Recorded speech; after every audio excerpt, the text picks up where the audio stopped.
Let me show you how to use the SoFi Brokerage transfer feature.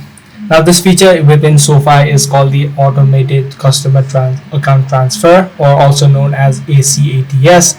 Now in order to transfer your stocks ETFs from a different portal into the SoFi platform, what you need to do is first of all prepare your external accounts. You need to make sure that the name, the address, as well as your social security number on your external brokerage profile must exactly match within the SoFi's profile as well.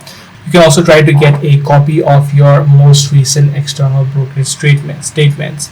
Now, once you have these details gathered, what you can simply do is within the SoFi application, simply head over to the Investing tab where you can find the option called Transfer Assets.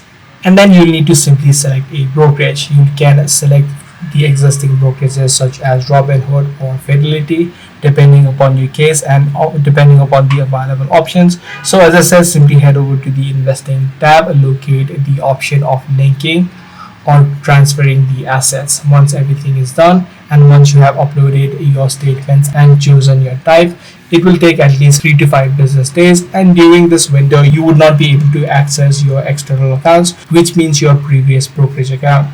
So this is the exact way on how you do it. If this video was helpful to you, be sure to subscribe. I'm going to see you in the next one.